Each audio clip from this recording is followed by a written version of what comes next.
You need a strong body to carry a strong mind.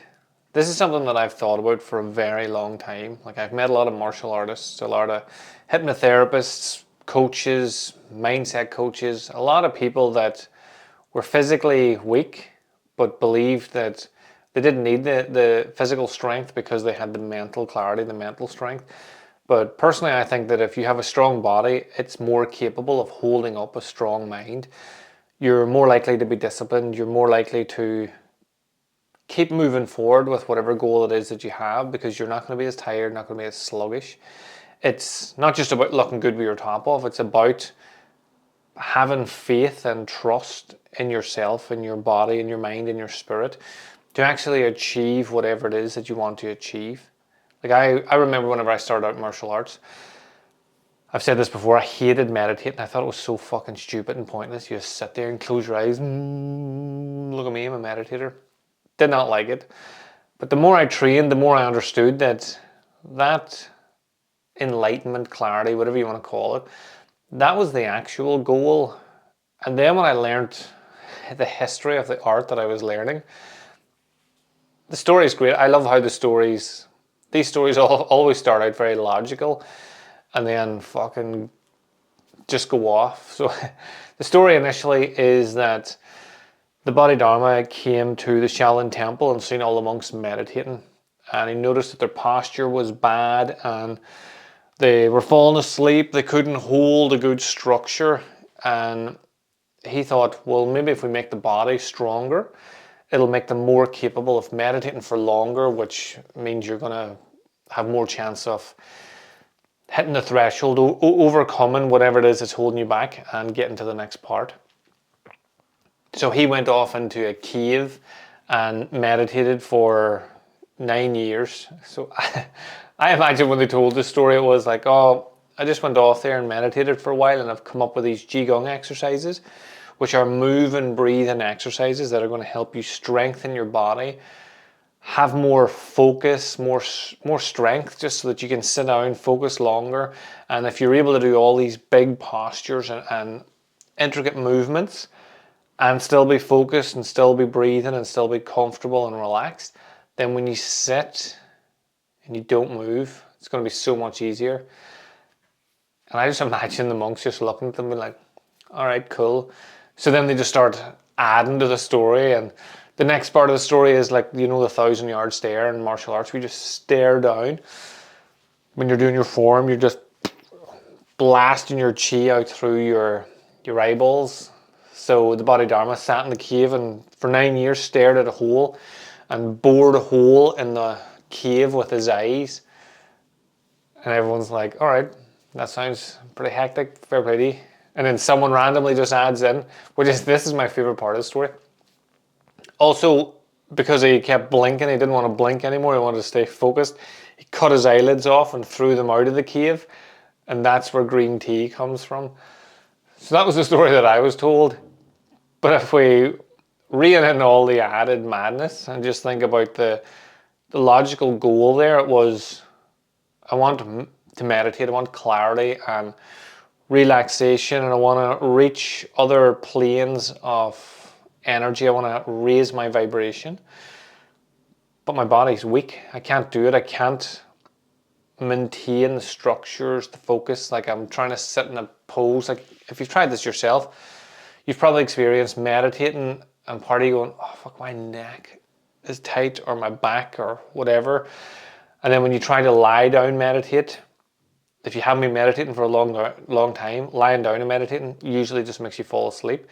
So it's a skill that takes time. That's why there's standing meditation, moving meditation. Like, moving is harder than seated, and lying down is physically easier than seated, but I think it's harder to actually allow your body to switch off but keep your mind active. So you want to be able to do all three, but that's where the Qigong came from initially. And then they watched animals' movements and started thinking, oh, let's see the way that animal moves. And then they enjoyed the movements, so they started adding, I'll probably go into this in a later podcast, but that's where Kung Fu came from. Then they started to move like the animals and train with each other and spar and everything. I'm getting way off topic now, reining it back.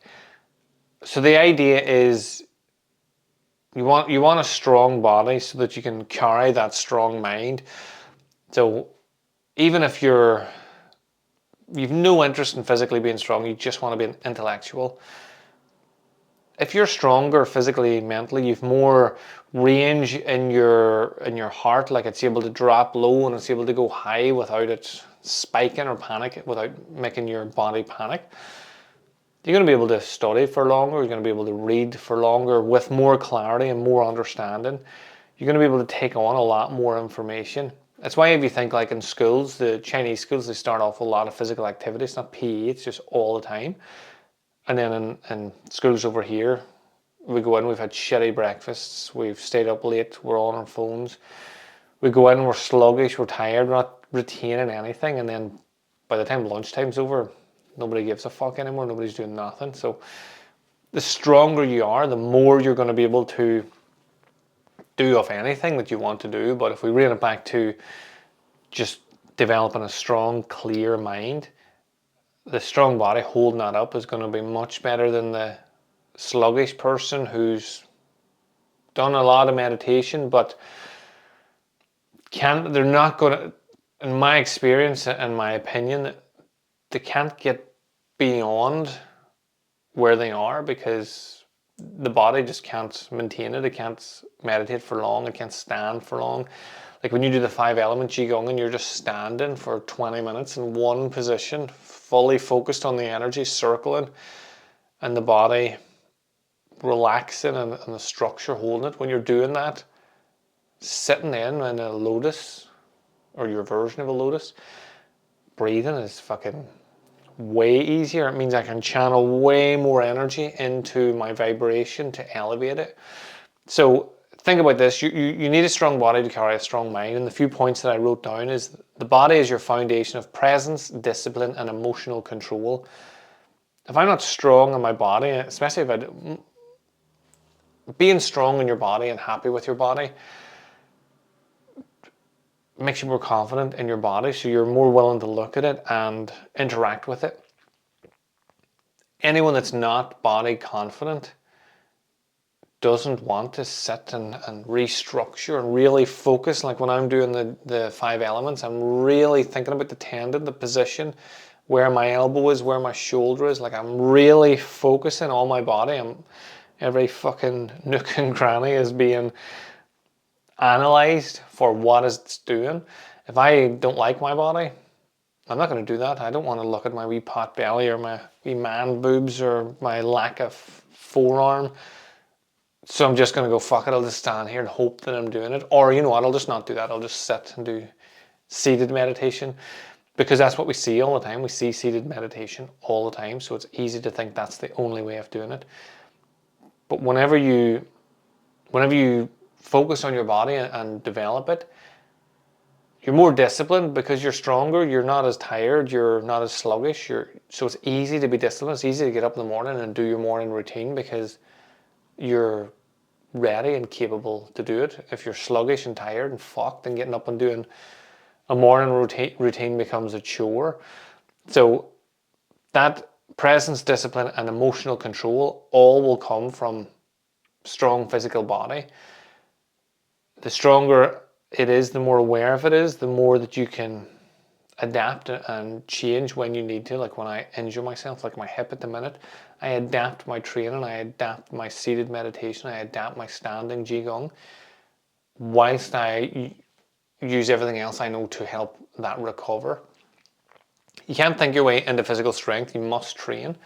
Again, just discipline. Like you can't, like even if it's just small, like 10 minutes a day or a 20-minute session every couple of days, just sitting just thinking about it. I know the neural pathways will fire up. Like I wrote about it in my book as well. There's loads of studies about people who, like the basketball one I wrote about in the book, where they visualized just shooting and they improved, but they still were people who could physically shoot. So just sitting and visualizing physical activity will improve the neural pathways and it'll probably make you a bit stronger because you're focused on it. Like there's studies about grip strength getting stronger because people are visualizing doing things that improve their grip strength. But actually getting out and doing the physical activity is obviously going to be way, way better. So example that's just popped into my head is, remember in Hook, the Peter Pan movie with Robin Williams, like they ate whatever it looked like plasticine melted down. But they were just imagining eating, and that was great and all. And mentally, they probably felt full for a while, but physically, the body isn't getting the nutrition it needs. So eventually, all them lost boys would definitely have died of malnutrition. Um,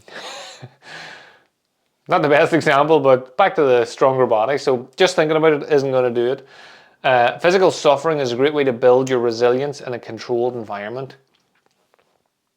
Setting a workout. So one of my things when I go and train is that I can't renegotiate with myself. So if I plan the workout and I'm going to do it, that's what I'm going to do. Halfway through, unless I hurt myself, halfway through, if I'm tired or it's sore, I didn't go, oh, fuck, that'll do. I go, right, this is what you planned, we're going to do it. So I'm putting myself in an uncomfortable situation, but it's in a controlled environment, rather than fucking running out and jumping off a pier into the sea, which is going to be cold and uncomfortable, but it's not controlled. Like anything could happen there. But if you're doing a cold plunge and you get into a cold plunge in your garden, I don't personally cold plunge. I did the Wim Hof for the first time we released the course. I did the 10 weeks.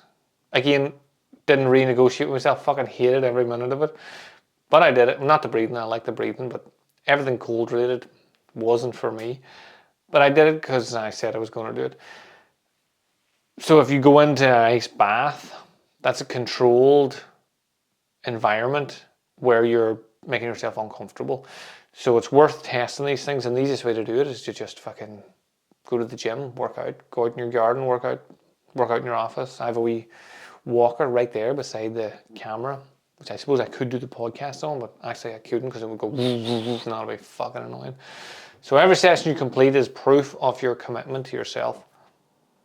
It's like if you decide, I'm going to do 10 push-ups every day for the next 10 days, no matter how fucking shit your day is or how much you try to beat yourself up for not doing whatever, you can still come back to, I did my 10 push-ups, so I said I would do that and I did it.